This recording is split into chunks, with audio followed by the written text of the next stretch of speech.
Marc-André. On va faire des tests. Vous n'avez pas de complémentaire. Non, il faut vous arrêter.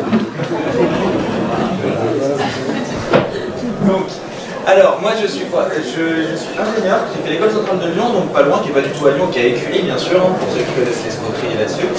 Et je suis physicien. Et moi, en fait, ce que j'ai fait, c'est qu'au lieu de faire une thèse dans mes études, je me suis dirigé vers ce qu'on appelle les analyses de risque climatique, c'est-à-dire considérer en fait les futurs possibles de notre climat et les conséquences qu'elles vont avoir sur les chaînes de valeur des entreprises, sur les territoires, sur les modes de production agricole, industrielle, etc. Et quand je dis moi ce que je fais, on va dire t'es sur un sujet qui est vachement niche. Non, pas vachement niche, en fait tout le reste de notre vie sur cette terre, de nos productions industrielles, de notre monde économique, qui vont dépendre de conditions climatiques qui sont complètement changées. Et je vais essayer de vous convaincre en gros de ce que c'est l'irréversibilité écologique. Qu'est-ce que ça veut dire l'irréversibilité? Est-ce que ça veut dire que c'est inarrêtable? Et en particulier, on va voir les conséquences concrètes de cette irréversibilité sur la France, en particulier sur son activité économique, sur ses territoires, sur son cycle de l'eau aussi. On va parler énormément d'eau, ça va être un énorme pan de cette conférence, et on va voir ensuite les deux grands chantiers qui peuvent nous permettre de poser des réponses systémiques à un constat et une problématique qui l'est tout autant. Parce que ce qui manque, à mon sens, énormément dans le débat public, c'est des solutions systémiques à la hauteur d'un enjeu systémique. Et donc on parlera de deux notions très importantes qui sont les notions de robustesse et d'entraînement que j'introduirai un peu rapidement. Donc cette conférence, il y a énormément d'animaux. Le premier animal que je voulais vous présenter, c'est l'éléphant. Donc il y a l'expression l'éléphant au milieu de la pièce.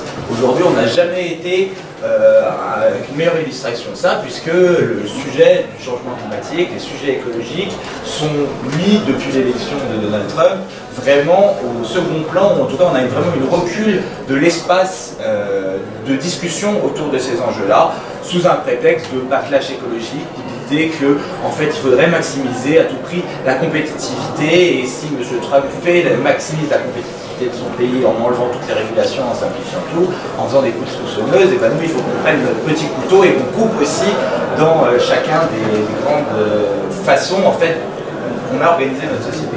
Donc en fait ici c'est les dirigeants d'entreprise qui sont malheureusement aussi beaucoup pris dans cette dynamique-là. On est dans une forme, pour moi, dans cette société aujourd'hui, on a une forme de post-vérité généralisée, c'est-à-dire dans le sens où, en fait, ce thème de la post-vérité, on l'attribue souvent aux camps trumpistes ou plutôt aux éléments aux réseaux sociaux. Alors que moi, je pense qu'il y a une vraie post-vérité aujourd'hui dans la hiérarchisation des faits, en particulier sur comment cette thématique de l'adaptation au changement climatique, de l'atténuation du climat en général, mais aussi du dépassement des frontières planétaires est abordée et est toujours soit mis au second plan, soit hiérarchisée au même niveau qu'un certain nombre de faits divers sur lesquels on va tirer un certain nombre de paniques morales. Et donc en fait ici vous avez les dirigeants et vous avez l'éléphant au milieu de la pièce, c'est le changement climatique, et vous avez le flore qui est la polycrise écologique, en gros le dépassement des frontières planétaires. Pour comprendre ce dépassement des frontières planétaires, il faut penser à une espèce de rappel. Donc au début vous avez une ceinture en élastique, et au début quand vous allez avancer, vous n'allez pas sentir que vous avez votre ceinture, mais plus vous allez avancer, plus la force de rappel va vous tirer, et vous n'allez pas interpréter correctement au début si vous ne voyez pas la ceinture qu'on vous a mis sur le ventre. Et donc en fait, plus on avance, plus la force de rappel va être importante sur nos économies, jusqu'à ce qu'on reparte en arrière. Et ça, c'est des dynamiques d'effondrement. On va essayer de voir comment elles se traduisent. Le premier graphique que je voulais vous présenter, c'est un graphique qui vient du Haut Conseil pour le climat. Le Haut Conseil pour le climat, c'est une institution qui a été fondée, je crois, en 2018-2019, et qui essaie de faire le bilan sur les grandes politiques climatiques qui sont menées en France. Et ce qui m'intéresse, c'est pas vraiment leurs travaux, c'est vraiment cette figure-là. Elle nous rappelle les trois grands scénarios du changement climatique en France. Vous avez en fait ce qu'on appelle en bas de cette figure les climate sweeps, les bombes climatiques. Ces climate sweeps, c'est en fait notre futur en termes d'élévation de température par rapport à l'ère pré-industrielle. Quand vous êtes en 1900, du coup, quand vous êtes en vert, vous êtes à 0 degré. Quand vous êtes en jaune, vous êtes à peu près à 2 degrés, vous êtes à 1,7. En France, on est à 1,7 degré en plus. Le monde, on est 1,3. La France se réchauffe plus vite que le reste du monde, et l'Europe se réchauffe plus vite que le reste du monde. Et ce qui est intéressant là, c'est qu'on est déjà en fait quasiment dépassé, on est quasiment aux 2 degrés déjà en France, et on a 3 scénarios possibles sur l'avenir. Le premier grand scénario, c'est le scénario si on tient l'accord de Paris. Si on tient l'accord de Paris, c'est-à-dire si on rend matériel l'intégralité des objectifs climatiques qui ont été pris par les différents États, on restera et que en fait on tient les 2 degrés. ça nous mène en fait à ce schéma-là, c'est-à-dire que vous voyez, vous restez en jeu. Ça montre que le changement climatique est irréversible. Même dans les scénarios les plus optimistes, on restera sur une élévation de température en France autour de 2 degrés, un peu plus, un peu moins. Et ça signifie quelque chose d'extrêmement important. C'est écrit dans le même rapport du Haut Conseil pour le climat que celui où j'ai extrait cette figure, c'est que les conditions de température, de sécheresse et d'humidité de l'année 2022, où on a eu les grands incendies de Gironde, où on a eu notamment une partie des communes de France, en particulier sur le sud-ouest, qui n'avaient plus accès à de l'eau potable au robinet, et bien ça c'est la moyenne de 2050 si on tient le 2 degrés. Donc c'est déjà un scénario où en fait on a des besoins d'adaptation par rapport à cette irréversibilité climatique. Pour donner une distinction très importante, quand on fait de l'action climatique, on doit faire 2 choses en même temps. On doit atténuer le changement climatique, c'est rester sous les 2 degrés, c'est diminuer drastiquement nos émissions de gaz à effet de serre pour atteindre la neutralité carbone le plus rapidement possible, c'est-à-dire l'équilibre entre nos puits de carbone naturels, c'est-à-dire nos forêts et nos océans, et les sources de carbone, c'est-à-dire les émissions de gaz à effet de serre. Et d'un autre côté, l'adaptation, c'est traiter les conséquences attendues du changement climatique dans un scénario donné. Et l'adaptation, c'est un mot qui est assez sale dans l'espace public. Pourquoi ? Parce que c'est un mot qui, d'un côté, est utilisé pour suggérer qu'on pourrait prolonger à peu près n'importe comment le statu quo, et donc ça peut servir cette forme de post-vérité et donc de manque de hiérarchisation des faits, mais c'est aussi, d'un autre bout, une forme de tabou, puisqu'en fait, le fait de parler d'adaptation serait le fait de renoncer à l'atténuation. Et le problème, c'est qu'il faut faire les deux en même temps, et les deux en même temps, oui. Le deuxième scénario que vous voyez, c'est le scénario en haut forte émission, qui est un scénario d'emballement climatique qui pourrait nous mener à 4, 5, 6 degrés en France à la fin du siècle. Et le scénario intermédiaire, c'est celui qui calibre quelque chose que vous avez peut-être vu dans l'espace public, l'adaptation 4 degrés, c'est-à-dire que le ministère de la Transition écologique a défini ce qu'on appelle une trajectoire de référence à l'adaptation climatique qui mènerait une France à plus 4 degrés à la fin du siècle. Cette trajectoire d'adaptation au changement climatique, en fait, elle a cette caractéristique de se baser sur ce qui se passe si on prend tous les engagements des États qui se matérialisent pour de vrai. Et bien malheureusement, les engagements des États, ils ne sont même pas suffisants pour tenir le 2 degrés. On sera à 3 degrés niveau mondial à la fin du siècle.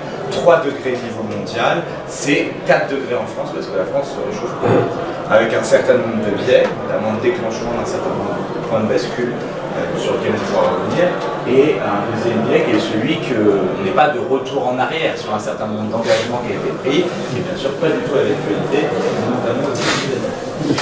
Et donc comment on traite, ce qui est très important dans cette figure-là, c'est aussi les générations de Français. Vous mettez 3 générations de Français sur le graphique, et vous voyez qu'une Française ou un Français né en 1950, et ben, il aura connu jusqu'à l'année 2022, donc prenez si vous souhaitez, et environ un degré et demi maximum de niveau de réchauffement, alors qu'une Française ou un Français qui est né en 2020, et ben, c'est peut-être plus 3, plus 4, plus 5, plus 6 degrés. C'est une dynamique non linéaire, il y a une accélération du changement climatique, et cette accélération implique qu'il y a une perception générationnelle qui est différente de cette dynamique-là, puisqu'il y a une perception du temps, une perception de cette accélération, et une dynamique conflictuelle entre la représentation qu'on a du changement climatique dans le passé et sa projection vers l'avenir, parce qu'on n'a pas une linéarité sur le temps. Et donc, en fait, quand on fait ces analyses, quand on essaie de se projeter dans l'avenir, on fait ce qu'on appelle des analyses de risque climatique. Un risque, c'est ça. Donc c'est la conjonction de 4 éléments, c'est-à-dire un aléa climatique, l'exposition, la vulnérabilité, la réponse. L'aléa, c'est une des conséquences attendues du changement climatique. Si je prends un exemple, grosso modo, moi je sors, il y a mon voisin, il a un pot de fleurs, et en sortant de chez moi, je vois qu'en fait, souvent il y a un pot de fleurs qui tombe, d'accord ? Si je vais essayer d'analyser mon risque au pot de fleurs qui tombe, d'accord ? Donc l'aléa, c'est le pot de fleurs. L'exposition, c'est la zone géographique sur laquelle l'aléa, les vagues de chaleur vont se matérialiser. Donc mon exposition, c'est recevoir un pot de fleurs sur la tête, c'est sous le balcon de mon voisin, okay ? Et la vulnérabilité, c'est les caractéristiques sociales de mon organisation qui font que je suis plus ou moins vulnérable au pot de fleurs, d'accord ? Si je passe, par exemple, sous la fenêtre de mon voisin, je vais être exposé à l'aléa pot de fleurs, mais ma vulnérabilité, elle va être plus ou moins diminuée si je porte un casque. Si je porte un casque, je suis moins vulnérable, d'accord ? Je peux aussi réduire mon exposition en étant plus malin et juste en ne passant pas chez mon voisin. Je peux être encore plus intelligent, je peux atténuer le risque en disant à mon voisin, peut-être arrête de mettre du pot de fleurs sur ton balcon, quoi. Et donc ça, c'est la question de la réponse. Et tout le changement climatique, en fait, tous les risques climatiques de l'adaptation, on va les analyser comme ça. Et ce qui est hyper intéressant, c'est que c'est du coup une articulation entre des caractéristiques physiques, le changement climatique sur une zone géographique donnée, et des caractéristiques sociales, la vulnérabilité et la réponse qu'on va y donner. Et donc c'est un élément fondamental, le premier que j'essaierai de vous transmettre, c'est que le changement l'irréversibilité climatique, elle change tout.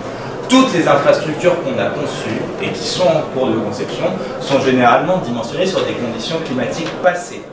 Or, les conditions climatiques passées ne reviendront plus jamais, ça n'existe plus. Et donc il faut avoir l'intelligence de savoir comment on peut planifier une nouvelle construction dans des futurs climatiques qu'on ne connaît pas. Donc ça c'est déjà une difficulté, c'est la difficulté de l'incertitude. Et donc, en réalité, la question du changement climatique, ça va se matérialiser par le deuxième animal de cette conférence, c'est le rhinocéros gris. Le rhinocéros gris, c'est... Vous entendez bien parce qu'il y a vraiment beaucoup de bruit à côté, on peut se mettre le micro moyen de... Ça va? Ça va? Oui, ça va. Ça va comme ça? Ouais. Ok. Je vais juste vérifier. Et donc le changement climatique, c'est d'abord ce qu'on appelle des rhinocéros gris. Les rhinocéros gris, c'est en fait c'est un concept de la politologue américaine Michael Walker, c'est en fait des dynamiques qui sont lentes.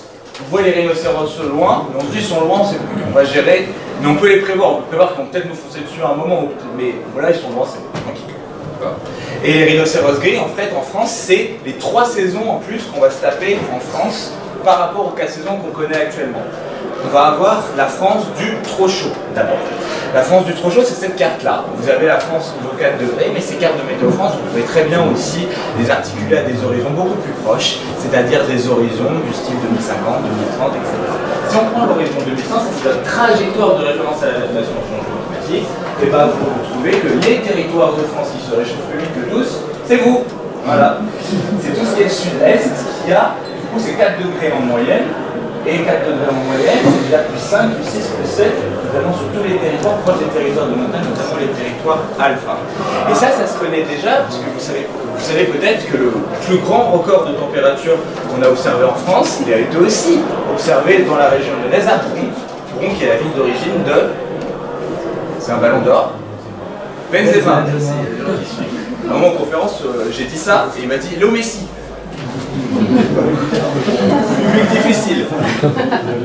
Et donc oui, Bron, c'est un quartier qui est extrêmement pauvre de Lyon. Et pourquoi il y a des températures extrêmement importantes qui y sont observées? Parce que en fait, il y a un effet îlot de chaleur urbain. Il y a très peu d'accès à la végétation.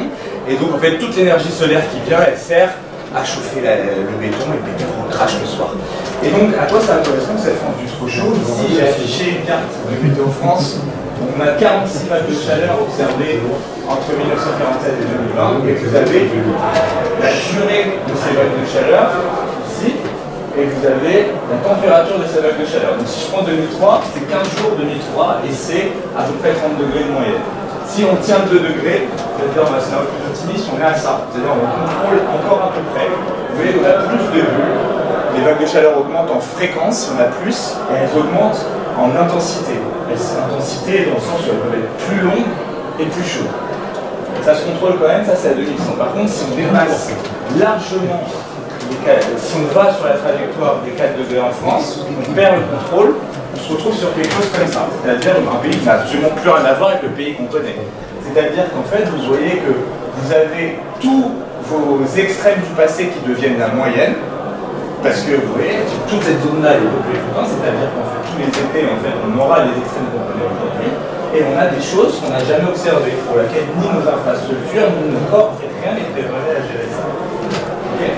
Et en fait, quand vous avez trop chaud chez vous, qu'est-ce que vous ne faites pas? Surtout pas. Vous n'allumez pas le chauffage. Vous n'ouvrez pas le frigo pour avoir froid. Et bien nos villes, elles font exactement ça. Elles allument le chauffage, et en fait, elles ouvrent les frigos pour qu'on ait moins chaud, pour qu'on ait en théorie moins chaud, mais en fait ça augmente. Qu'est-ce que ça veut dire? C'est l'effet îlot de chaleur urbain. L'effet îlot de chaleur urbain, c'est en fait un radiateur qui s'allume en été. D'accord? Plus il fait chaud, plus le sol, plus le béton capte la chaleur, et il le restitue en particulier la nuit, et donc avec des conséquences très importantes sanitaires, puisque c'est plutôt la chaleur nocturne qui va avoir des conséquences, notamment du fait des diminutions de temps de sommeil, etc. Et les frigos qu'on ouvre, c'est les climatisations. Quand vous avez des climatisations individuelles, en fait, une clim, ça marche comme un frigo inversé, c'est-à-dire que ça envoie du froid dedans et ça crache du chaud dehors. Et vous avez aussi tout ce qui est source de chaleur locale. Une voiture, c'est un frigo qui crache du chaud, etc. Et donc, en fait, nos villes, elles sont dimensionnées uniquement pour réchauffer en été. Et donc ça, c'est complètement absurde, puisqu'en fait, ça, c'est une dynamique de maladaptation systémique, et c'est une dynamique qui va dans le sens de l'augmentation de la vulnérabilité, et donc de l'augmentation du risque.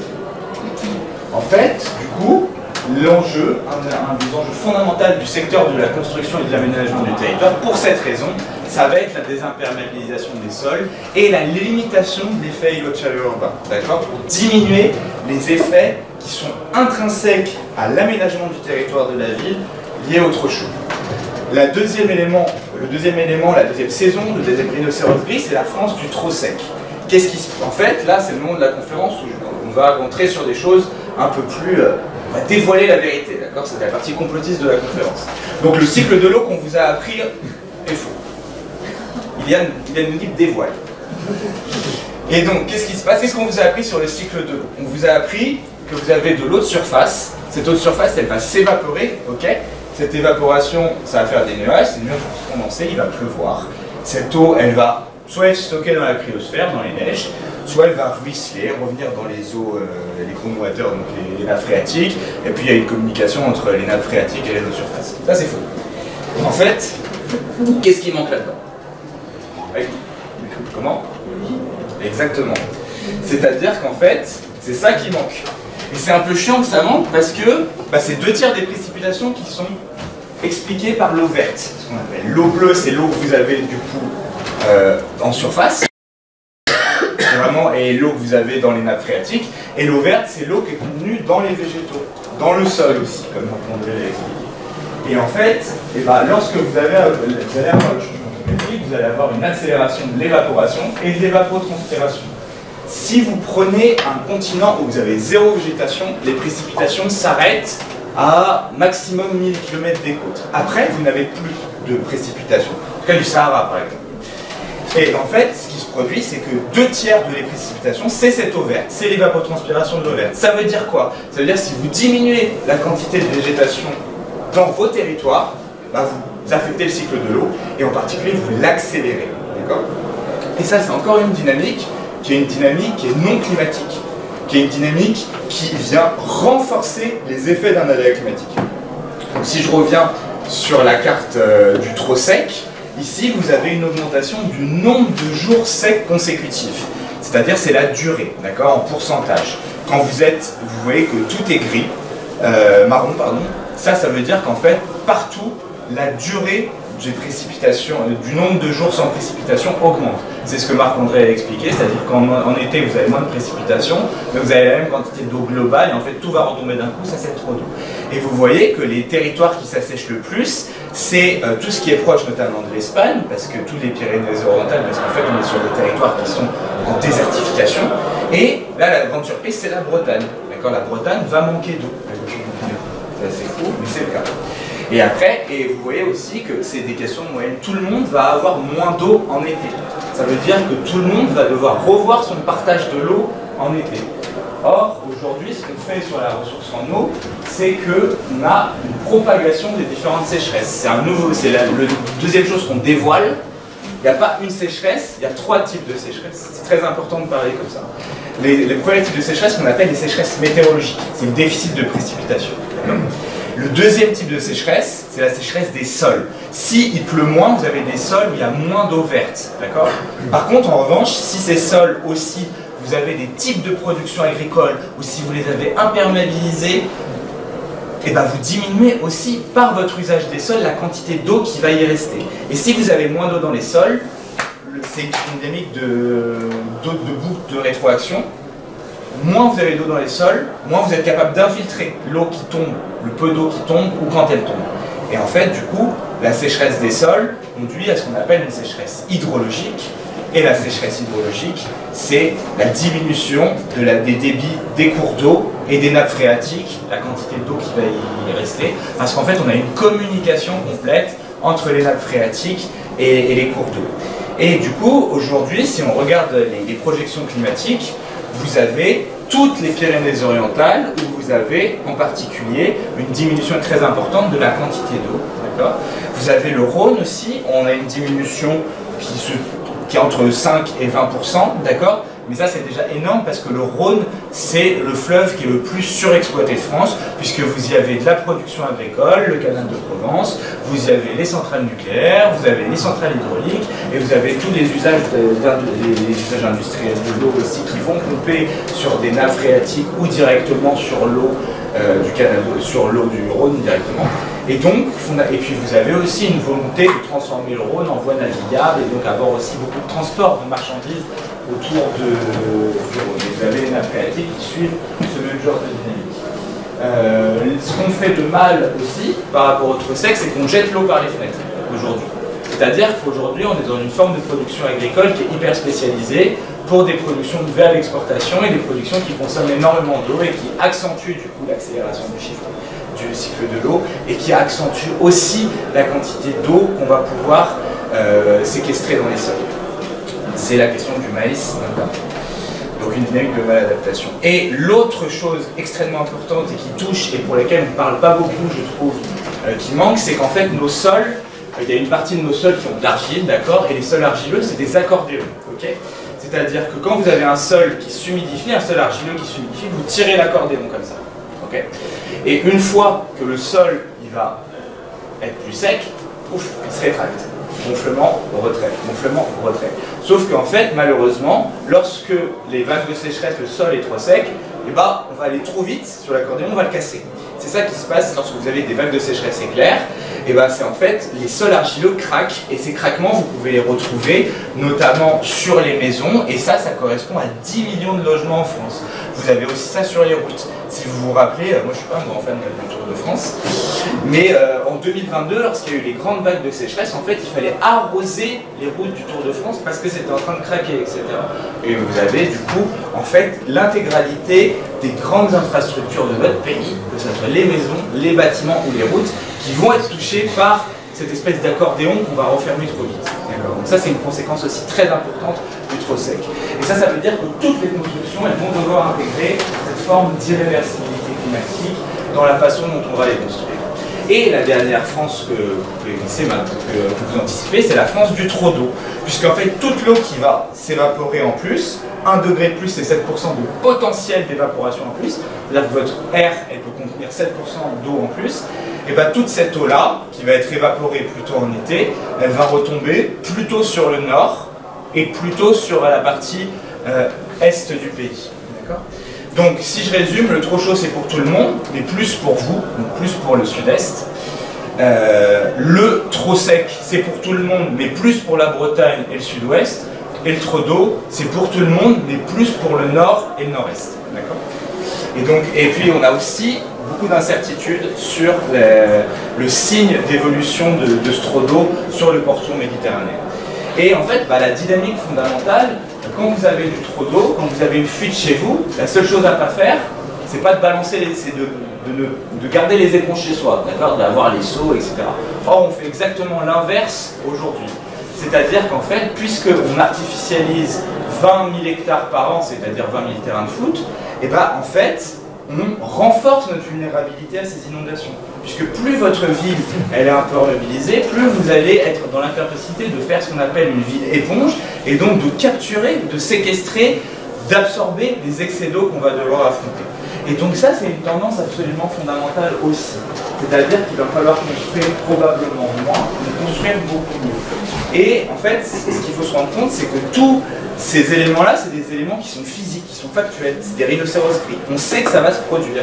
Et donc, détourner les yeux de ces dynamiques-là pour poursuivre la fuite en avant que tout le monde poursuit, en fait, c'est s'assurer l'effondrement de son activité économique avant les autres. C'est absolument certain.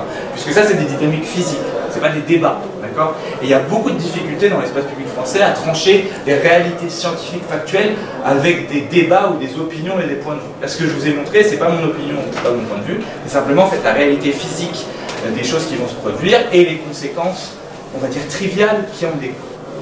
Alors, comment on fait du coup? Eh bien, il nous faut notre abeille de secours. On est à la ruche industrielle. J'ai pas choisi l'abeille parce qu'on est dans ce lieu-là, mais c'est vraiment l'animal qui peut nous sauver. Pourquoi? L'abeille, elle a un comportement robuste. C'est-à-dire qu'en fait, l'abeille, chaque membre de la ruche a une utilité fonctionnelle. C'est-à-dire qu'il remplit un besoin dans la ruche. Et deuxième élément fondamental, l'abeille, elle a un rôle du coup d'organisation fonctionnelle et la hiérarchie sert le groupe. C'est-à-dire que par exemple, la reine des abeilles, elle a un rôle sacrificiel. Elle n'a pas du tout un rôle de hiérarchie pour le prestige, etc. Et aussi, l'abeille, c'est le seul animal qui a une vision, des comportements qui sont non violents, sauf en cas d'extrême urgence, parce que l'abeille, quand elle pique, elle meurt, contrairement à la guêpe ou le courroux. Et donc, en fait, le paradigme qui va nous permettre de trouver les solutions, de trouver la solution systémique, c'est celui qui a été introduit il n'y a pas longtemps par le biologiste qui s'appelle Olivier Hamon, c'est celui de la robustesse.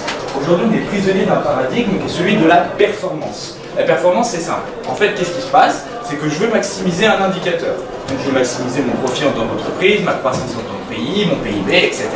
Et donc, je mets toute l'organisation de ma société au service de la maximisation de cet indicateur-là. Si je fais ça, je vais rentrer dans une notion d'hyper-efficacité et d'hyper-performance pour tout. C'est-à-dire que je vais uniformiser l'intégralité de mes territoires, de mon business model, etc. Je ne vais ne faire qu'une chose. Exemple pour l'agriculture, je veux maximiser mes rendements agricoles. Qu'est-ce que je vais faire pour maximiser mes rendements agricoles? Eh bien, je vais mettre que des clones génétiques. Ces clones génétiques, ils vont être ils vont avoir des rendements très importants si on les met dans un environnement protégé. Donc on va mettre des pesticides partout, on va stériliser l'environnement pour qu'ils puissent pousser. Et aussi, il faut doper pour qu'on augmente encore le rendement. Et donc ça, c'est toute la question des engrais. Pareil pour nos villes, elles ont été construites autour de la voiture, donc pour maximiser la vitesse de transport en voiture. Donc on a imperméabilisé tout pour permettre le passage le plus rapide possible des voitures et de tous les engins qui permettent en fait l'approvisionnement aussi en nourriture. Et donc ça, c'est le paradigme de la performance. Et ce paradigme de la performance et de l'efficacité, malheureusement, il s'écroule au moment où on a des conditions climatiques qui changent. L'agriculture, ça peut être très efficace du coup d'avoir une forme d'agro-industrie extrêmement intensive si les conditions climatiques, elles restent stables. Sauf qu'en fait, les conditions climatiques sont plus stables par les conséquences même de l'efficacité. C'est-à-dire que par exemple, en fait, quand vous avez une espèce dans la nature qui est hyper efficace, au début ça va, mais après elle finit par pomper tout ce qu'elle a comme ressource de son milieu, elle est trop nombreuse et elle s'effondre. En fait, le vivant ne marche pas par la dynamique d'efficacité, il marche par la dynamique de la robustesse. C'est-à-dire d'être moyen partout, d'être divers. Un individu hyper efficace, il va pomper, se développer, être trop, s'effondrer. Alors qu'un individu qui va être robuste, il va être divers, il va intégrer dans son fonctionnement des lenteurs et des redondances, ce qui fait qu'en fait, il va se maintenir sans avoir des prélèvements trop importants et en ayant en fait le jeu, la capacité et la redondance de s'adapter à un milieu qui change. Et donc la grande chose à faire, c'est d'inclure, de faire les planifications de la robustesse écologique dans l'intégralité en fait de nos territoires qui vont être touchés par les conséquences de cette irréversibilité climatique et de ce monde fluctuant. La première chose, grande chose à faire, c'est de laisser nos villes transpirer. Comment on laisse nos villes transpirer? On y inclut des trames bleues et des trames vertes. Et les villes qui transpirent, c'est des villes qui sont en fait capables, quand on a un excès de chaleur, au lieu que cet excès de chaleur serve à chauffer le béton, une partie de la chaleur va chauffer le béton, va chauffer nos corps en réalité, mais une autre partie va servir à évaporer l'eau des trames vertes et à évapotranspirer évaporer l'eau des trames bleues, et évapotranspirer l'eau des trames vertes. Évaporer, évapotranspirer, c'est juste la distinction entre eau bleue et eau verte quand elle passe de l'état de stockage à l'état vaporique. Et ça, c'est aussi des solutions formidables pour la biodiversité, puisque les trames vertes, elles se comprennent comme des corridors écologiques. C'est-à-dire qu'elles font le lien avec le non-urbain. Il y a une transition qui est possible, c'est-à-dire qu'en fait, il y a une continuité écologique de ces milieux-là. L'autre chose formidable à faire, du coup, c'est mettre en place le paradigme de l'hydrologie régénérative. L'hydrologie régénérative, c'est des formes de pratiques agricoles, mais l'hydrologie régénérative, elle peut aussi se comprendre dans le milieu urbain. On va utiliser en fait toute la topographie de la parcelle agricole pour que, dès qu'on a un excès d'eau, cet excès d'eau soit ralenti au maximum. C'est-à-dire on va mettre plein de baissières, plein de petites retenues collinaires désimperméabilisées en dessous, et en fait un certain nombre de pratiques agricoles qui vont permettre, une fois qu'on a un excès d'eau, de ralentir. Ici, vous n'avez pas d'hydrologie régénérative, vous avez de l'eau, ça va dévaler la pente, rien ne va être séquestré dans les sols, et vous allez avoir une inondation in fine. En fait, sécheresse et inondation, c'est exactement les deux faces d'une même pièce, c'est la question de la mort des sols, fondamentalement, et de la capacité des sols à absorber l'eau. Et ce qui est formidable avec les techniques d'hydrologie régénérative, c'est qu'on peut y inclure ce qu'on sait déjà faire. Et on sait déjà faire de la permaculture, on sait déjà faire de l'agroécologie. L'agroécologie, ça va être du coup d'avoir des espèces qu'on va cultiver qui vont être diverses, qu'on va laisser le champ aussi avec des rotations de cultures qui permettent de réenrichir en un certain nombre de nutriments nos sols, puisque si vous avez des clones génétiques, ils vont compter les mêmes nutriments, du coup vous avez des carences de certains nutriments et des excès d'autres. Vous gérez ça intelligemment dans la diversité, et même la dernière stratégie, c'est l'agroforesterie. Quand vous mettez des arbres dans une parcelle agricole, vos arbres, déjà, c'est des climatiseurs, exactement comme si vous les mettez en ville. Un arbre, ça peut transpirer une centaine de litres d'eau par jour, largement. Et aussi, un arbre, ça a des racines. Et les racines, elles servent à quoi? Quand c'est trop sec pour tout l'écosystème, les racines des arbres vont aller chercher de l'eau en profondeur et donc en donner à tout le milieu. Et donc ça, c'est aussi une solution robuste et une solution qui est rationnelle et qui offre aussi la possibilité d'institutionnaliser la robustesse en agriculture.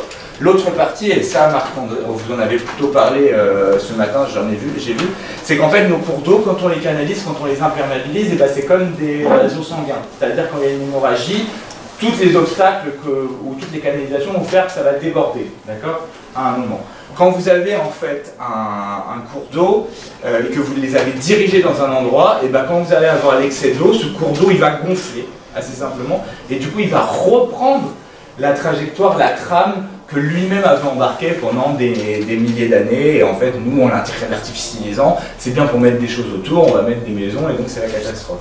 Donc l'idée c'est de remettre aussi, renaturer les flux naturels des cours d'eau, mais aussi restaurer tous les écosystèmes des rivières et les zones humides. Parce que les écosystèmes des rivières, la ripisylve, etc., c'est des petites éponges en fait. Encore, on retrouve des éponges ici, un peu comme dans la ville, c'est-à-dire que c'est des écosystèmes qui vont, au moment où on a un excès d'eau, l'éponge va se remplir, d'accord? On va capter les excès d'eau, et au moment où on est dans le trop sec, on va appuyer sur ces éponges et tout va revenir dans le cours d'eau de base. Et donc, fondamentalement, ça, c'est des solutions fondées sur la nature qui permettent d'institutionnaliser la robustesse. Et où construire, c'est aussi une très bonne question, parce qu'en fait, fondamentalement, il ne faut pas se mentir, on va avoir des besoins de construction. On a encore dans ce pays une tendance démographique assez importante, on a aussi une tendance d'augmentation de la volonté d'avoir des mètres carrés par personne, notamment avec la décohabitation, la question des divorces, la volonté aussi d'augmenter l'espace par personne, et donc en fait on peut faire des scénarios sur l'augmentation des besoins de logement et des besoins de construction. Et ce qu'a montré Carbone 4, c'est que dans deux scénarios, un scénario où on est dans la sobriété foncière et un scénario où on est plutôt dans une construction assez volontaire, et si on prend toutes les friches industrielles de notre pays, en fait on peut canaliser tout sur les friches industrielles. Donc la réhabilitation des friches industrielles, c'est un chantier absolument prioritaire pour transformer la construction. En fait, il faut canaliser tous les besoins de construction en dehors de l'artificialisation de nouvelles terres. Il faut construire la ville sur la ville, il faut avoir une dynamique en fait de construire sur ce qui est déjà artificialisé, et il y a largement la place pour le faire. Je vous invite à regarder, si vous voulez, tous les ordres de grandeur, le rapport de Carbone 4 sur les infrastructures, qui est très bien fait. Également, je pourrais vous envoyer les slides si vous mettez un message sur LinkedIn, ou je l'enverrai directement à Caro et Marianne pour vous les transmettre si vous souhaitez. Et du coup, en fait, fondamentalement, il y a une quantité de travail immense, mais il y a juste une structure de la main-d'œuvre qui va changer. Il y a des besoins qui vont changer. Il y a juste une transformation de l'activité à opérer vers les grands chantiers de notre temps, et les premiers qui saisiront l'opportunité vont être capables d'avoir ce rôle transformatif dans l'économie de demain. Et ça, c'est des solutions systémiques. Et tout ça s'impacte, d'accord? C'est les grandes planifications de la robustesse à mettre en œuvre. Il y en a plein d'autres sur plein d'autres secteurs d'activité, mais tout ça, c'est connu. Il faut juste saisir l'opportunité et puis voir aussi, effectivement, essayer de garder cette conviction, même quand les dynamiques de marché, les dynamiques de contraction économique sont importantes. Et donc, le problème également, c'est que malheureusement, le changement climatique, c'est pas que de la prévisibilité, c'est pas que des rhinocéros gris, c'est aussi des signes noirs. Le signe noir originel, on va dire, c'est le Covid. C'est-à-dire que c'est des événements, on ne peut pas prédire qu'ils vont se déclencher en année N. Par contre, il y a toute une suite de causalité qu'on peut reconstruire pour expliquer pourquoi on a eu le Covid et quel impact. Par exemple, on peut expliquer qu'on a eu une énorme homogénéisation génétique de tout le vivant, qui fait que quand il y a un virus un peu performant qui rentre, bah c'est la joie, puisque en fait, il va devenir hyper efficace, parce que génome, je deviens hyper efficace, et à la fin, je suis hyper efficace, je monte, et je suis devenu tellement efficace que je recule. Mais il y a énormément de dégâts pendant la montée, évidemment. C'est un concept du mathématicien libano-américain Nassim Nicholas Taleb, et en fait, je vais passer sur ça, c'est les questions d'élévation du niveau de la mer. En fait, quand vous avez il y a des incertitudes dans les probabilités de déclenchement de points de bascule. Ici, par exemple, l'élévation du niveau de la mer, vous avez un certain nombre de scénarios avec, donc vous les connaissez maintenant, les trois qu'on a vus avant. C'est-à-dire que ça nous mène à 80 cm d'ici la fin du siècle en France, mais vous avez ce scénario qui s'appelle faible probabilité et fort impact, qui est un scénario où on aurait la désintégration de l'Antarctique de l'Ouest, et la désintégration de l'Antarctique de l'Ouest fait une élévation du niveau de la mer qui serait doublée. Et malheureusement, les points de bascule climatique, que ce soit celui-là, que ce soit la savanisation de l'Amazonie, que ce soit la fonte du permafrost, que ce soit la circulation, le ralentissement de la MOC, et ben malheureusement, les scientifiques, il y a énormément d'incertitudes sur le niveau de réchauffement qui déclenche. Mais le niveau de réchauffement qui faisait consensus, c'était le 2 degrés, parce qu'a priori, la médiane de tous ces trucs-là se déclenche autour des 2 degrés. Donc en fait, c'est pour ça qu'il y a quand même quelque chose d'assez révoltant quand on regarde les travaux qui ont été faits par le ministère de la Transition écologique, parce qu'il y a marqué « vivre à 4 degrés » sur tout. Et vivre à 4 degrés sans point d'interrogation. Voilà. On pourrait mettre un point d'exclamation, ça serait pareil. Mais et fondamentalement, malheureusement, plus on va aller loin dans le changement climatique, moins on maîtrisera. C'est-à-dire qu'il faut qu'on ait des moyens d'institutionnaliser les incertitudes. Et puis ça, vous les avez vus avec les questions de dynamique de frontières planétaires. C'est-à-dire que ces courbes en crosse de Hockey, ces exponentielles, on les voit sur tout. Donc là, vous les avez sur le PIB, sur la population, sur les investissements, sur le carbone, sur les oxydes. Bref, on est sur une dynamique où on est encore en train de croire que les arbres montent au ciel, et c'est en enlevant certaines normes environnementales qu'on va pouvoir aller jusqu'au ciel. Ça n'a absolument aucun sens. Et les arbres ne montent pas jusqu'au ciel, malheureusement, ou heureusement d'ailleurs. Et du coup, en fait, cette dynamique, vous le voyez aussi sur toute la polycrise en général, c'est-à-dire lier ces questions environnementales aux dynamiques géopolitiques. Je ne sais pas si vous avez vu hier, on a du coup des droits de douane pour la Chine qui sont passés de 30% à 50%, 80, 104, 125, on arrête tout. Et on garde pour la Chine, parce que du coup, tout le monde est passé à 10%.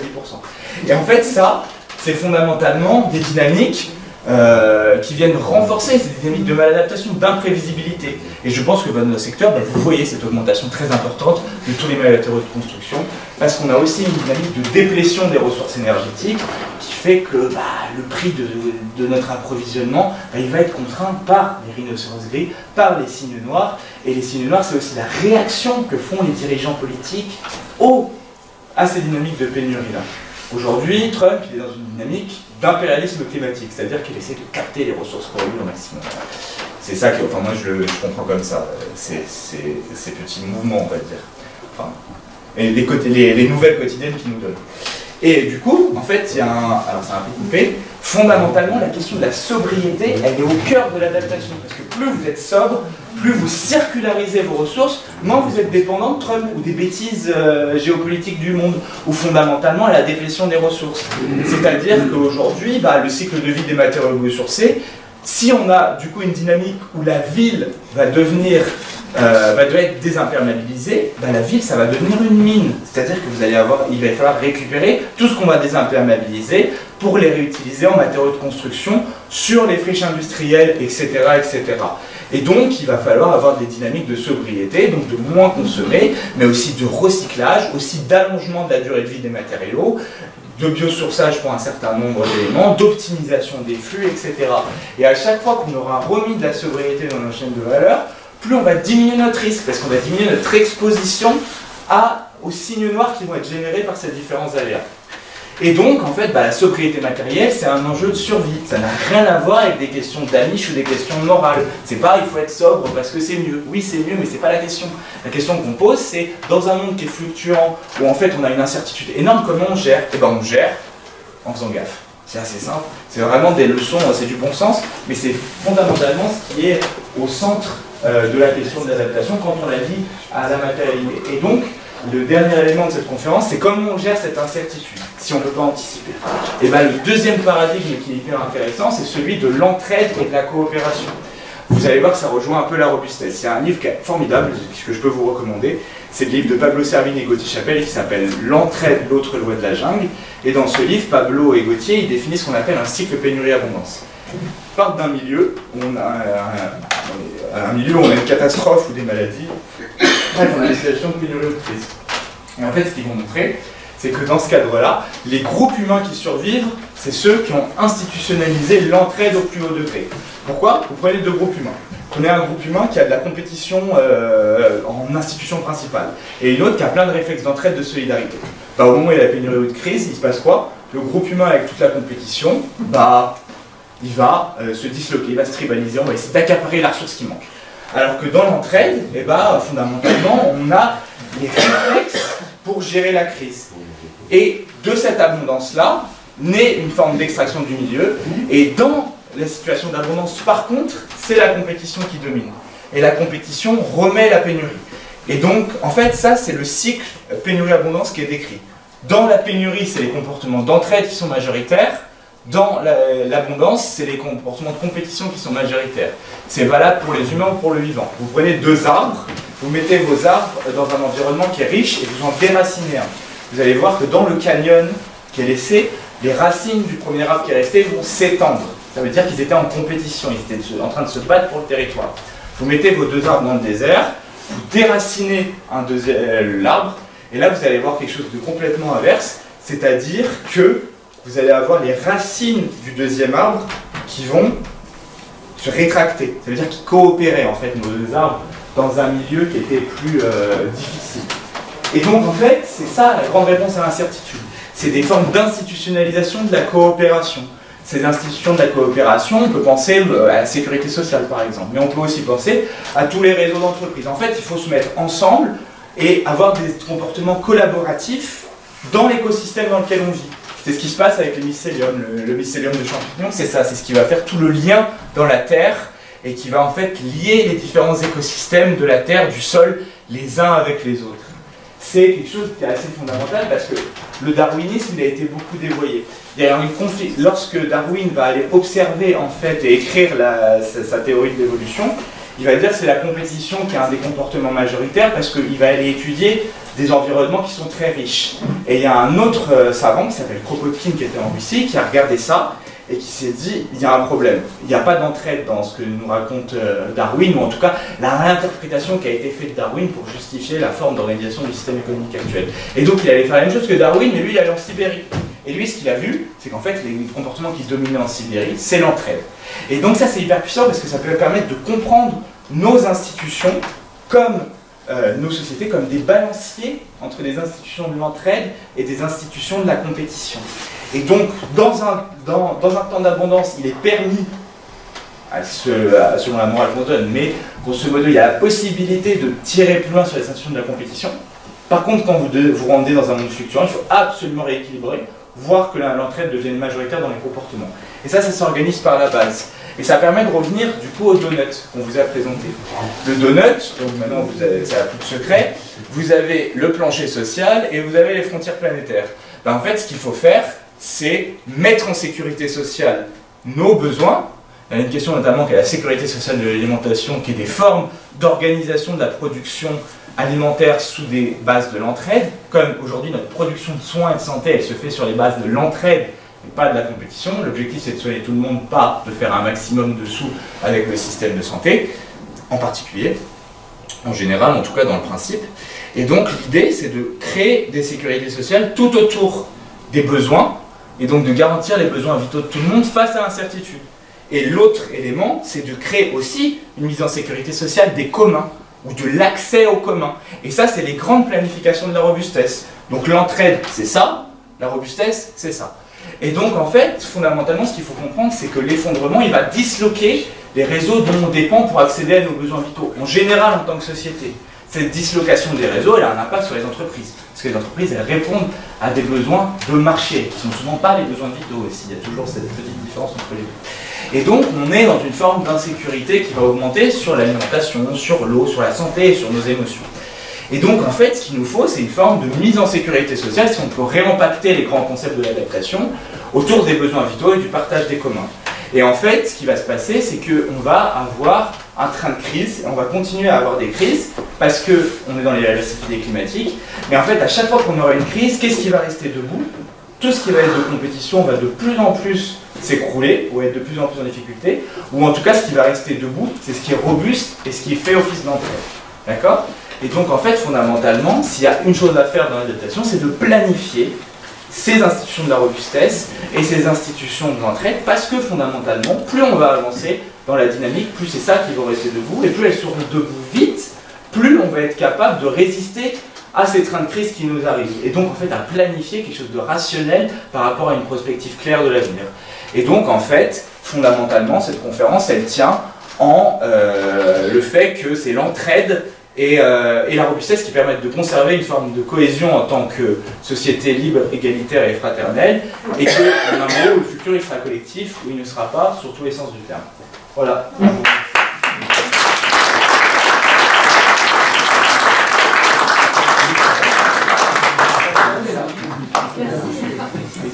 Merci Yann.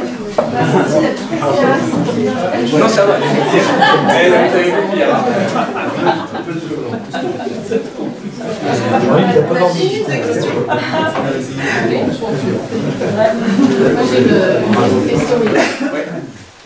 Vous parlez d'entraide, de mise en sécurité sociale. Tous ces concepts positifs, ils sont directement liés à la démocratie. Alors le problème, c'est qu'on est quand même sur une planète où finalement le modèle démocratique devient minoritaire. Et plutôt agressé de part et d'autre. Et la plus grande démocratie du monde est en train de nous montrer que c'était peut-être pas totalement une démocratie. Donc est-ce qu'on peut dire que le développement durable est dépendant de la démocratie et que sans démocratie, impossible de mettre en œuvre tout ça? J'espère que non. Hein. Je vous pose la question, je n'ai pas la réponse, hein. C'est un peu piège, mais moi c'est ce que je constate, c'est que le développement durable, il se dissout dans ce qui n'est pas démocratique.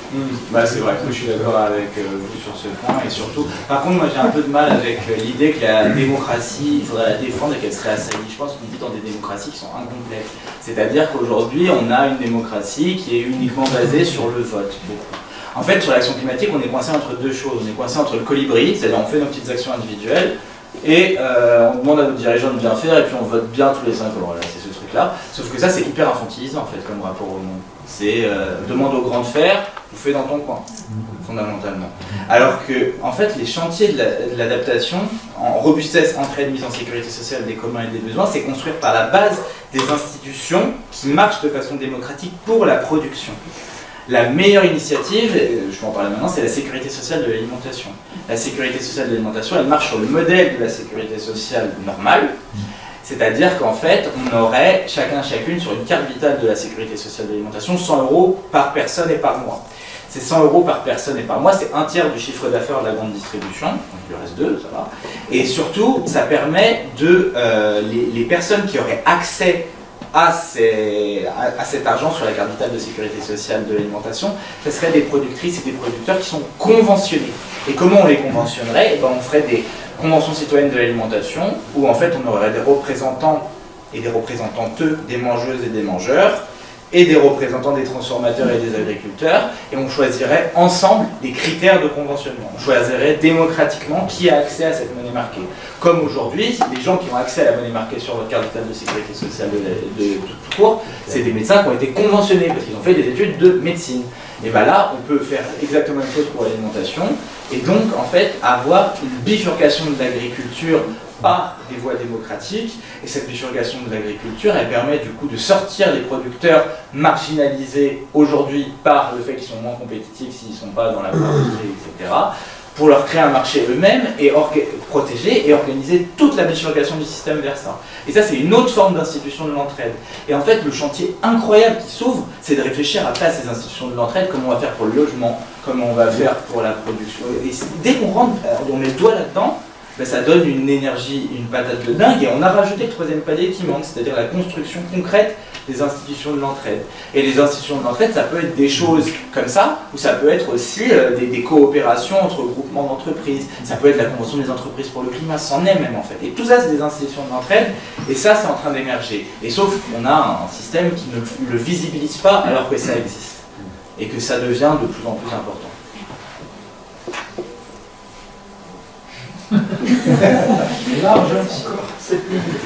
Non, c'est pas ça, c'est que je dis j'ai parlé trop. Il y a de la pression.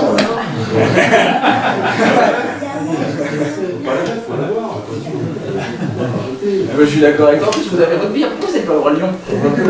Pourquoi vous n'allez pas voir l'OL? On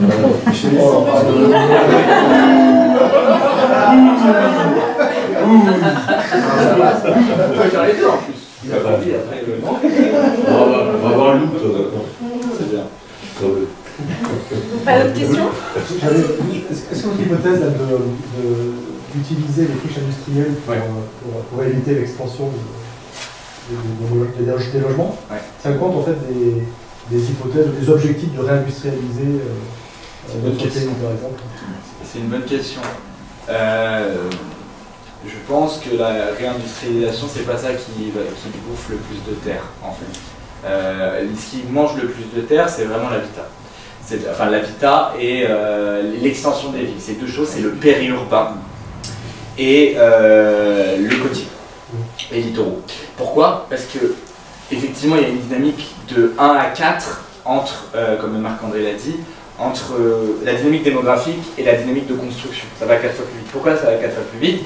Parce que, si c'est un peu une question de logement quand même, c'est-à-dire qu'il y a une question de logement, mais il y a une question les gens veulent plus de surface pour eux, la banlieue parisienne, cet imaginaire-là, 1, et 2, il y a la dynamique de décohabitation, d'accord? Donc il y a vraiment plus d'espace par personne. Et donc il y a quand même des vrais besoins de logement, il y a une vraie crise de logement en France. Et du coup c'est un vrai problème, parce que du coup on a des besoins de construction. Et ces besoins de construction, ils doivent être mis avec l'artificialisation. Et donc dans les projections qui ont été faites par Carbone 4, non, il n'y a pas de dynamique, on va dire, détachée du reste sur les dynamiques industrielles. Il y a une forme de scénario d'augmentation de PIB et corrélé à une augmentation de la surface construite. C'est ça qu'il y a. Et il y a deux scénarios, un scénario de sobriété et un scénario du coup de... comment ça s'appelle ? De pro-techno, c'est-à-dire on continue à construire beaucoup plus, etc. Mais dans ces deux cas-là, les friches peuvent admettre le rendement, enfin permettre de compenser. Après, il y a une difficulté, malheureusement, c'est la difficulté de l'allocation. C'est-à-dire qu'énormément de friches industrielles, elles sont dans des zones où il y a malheureusement peu d'activité économique, et donc là se pose la question de la démétropolisation. Mais ça fait quand même une grosse orientation à prendre, même si... On va augmenter les radiateurs en plus. On va augmenter les radiateurs. Si on construit plus, Ah, c'est sûr. Donc, en fait, on augmente le niveau de risque parce qu'on augmente la vulnérabilité et l'exposition en général. Donc, fondamentalement, oui, c'est physiquement, ça n'a pas de sens d'augmenter ces choses. Les modes de construction ont quand même changé depuis plusieurs années. Sur les modes de construction ont changé et les modes d'habitat aussi. On se rend compte qu'on est plutôt dans une dynamique de désimperméabiliser les sols et justement de verdir un peu tous ces quartiers. Et derrière, les extensions qui sont publiques, on utilise justement ce qu'on appelle les dents creuses et les friches industrielles. Il y a aussi une dynamique dont je n'ai pas parlé pendant la conférence, c'est la dynamique de rénovation thermique. La rénovation thermique, notamment au chaud, c'est absolument fondamental, que ce soit pour les habitats, mais aussi pour les bâtiments publics. Notamment toutes nos écoles, elles sont construites sur de la réhabilitation, sur de la protection au trop froid en hiver. Ce qui fait qu'en été c'est génial, ça garde tout. Et du coup il y a des choses à penser en conjonction entre gérer l'hiver et gérer l'été. Gérer à la fois les bouilloires et les passoires thermiques en même temps. Là aujourd'hui au niveau de la construction, quand on regarde, c'est qu'il faut faire attention à ces sols, le travail de la verticalité. Oui. Il faut faire un minimum de transport. Donc on en revient encore obligé à faire une... Avec l'école au-dessus à l'étage. Non, je suis d'accord avec vous. En fait. Il y a du déjà là. C'est aussi un dessous très important, le déjà là pour l'entraide et la robustesse. Donc en fait, il faut juste, si on regarde bien dans le passé, il y a des choses qui sont très bien contrées le marché et qui sont en fait des paradigmes à reprendre et qui ont été abandonnés sur le thème de l'efficacité. Il y a des paradigmes robustes et des paradigmes efficaces. grand travail de réflexion qu'on peut avoir pour s'empouvoirer par rapport à ces questions-là, c'est de retrouver les paradigmes robustes et de les redécouvrir. Voilà. Tu as des exemples de modèles économiques ou d'entreprises, on va dire, qui ont bifurqué vers la robustesse, justement, qui sont passés de l'ultra-performance à une réflexion autour de la robustesse? Je ne vais pas faire de pub, mais moi je trouve que Decathlon, ce qu'ils font, c'est quand même pas mal. Tout ce qui va vers l'économie de la fonctionnalité, c'est vraiment une bonne porte d'entrée, je trouve. C'est-à-dire qu'en fait, quand c'était mon boulot et c'est toujours mon boulot, lorsqu'on veut intégrer une entreprise dans le donut en général, la première chose qu'on va faire, c'est on va compter. On va compter le carbone, on va compter les autres limites planétaires si on y arrive, et on va compter le niveau de risque, l'adaptation au risque. Le risque, c'est complètement différent de la comptabilité, c'est vraiment de la prospective, c'est un peu plus... Il faut réinventer des métriques. Mais ça ne s'arrête pas là. Le but, c'est pas... Le problème des entreprises aujourd'hui, c'est beaucoup, on accumule les diagnostics et on commence jamais la chimio, pour aller très vite. Et en fait, ce qu'il faut, c'est absolument avoir la transition de business model. C'est-à-dire, on va vers où? Et j'utilise mes revenus du business as usual, mon profit, pour créer ma sphère robuste à côté. Et je la fais grossir. Et à un moment, quand je vais prendre ma baffe, parce qu'il va y avoir une crise systémique, je vais avoir une grosse diminution de mon chiffre d'affaires. Par contre, mon truc robuste, il va tenir là. Et là, il va avoir l'opportunité d'exploser. Et c'est exactement ce qu'il faut faire. C'est-à-dire, c'est la cigale et la fourmi, quoi. Si on est une fourmi et qu'on se dit, on sait à peu près gérer... on a une prospective un peu claire de ce qui va nous arriver, des grandes tendances, et on fait les réserves pour l'hiver, et puis l'hiver il va venir, et une fois que c'est l'hiver, les réserves elles vont donner un avantage compétitif fondamental en fait. Et la fourmi, elle n'est pas toute seule là, il faut trouver d'autres fourmis pour aussi mettre en partage, mutualiser ces poches de robustesse. Et c'est dans des acteurs de la même sphère économique, mais c'est aussi dans les liens, le mycélium qu'elle va créer avec ses fournisseurs, avec ses clients, avec ses matières premières, etc. Sur son territoire. Et son territoire, exactement. Quelques bouches sur l'horloge. Merci beaucoup, Yann. Merci.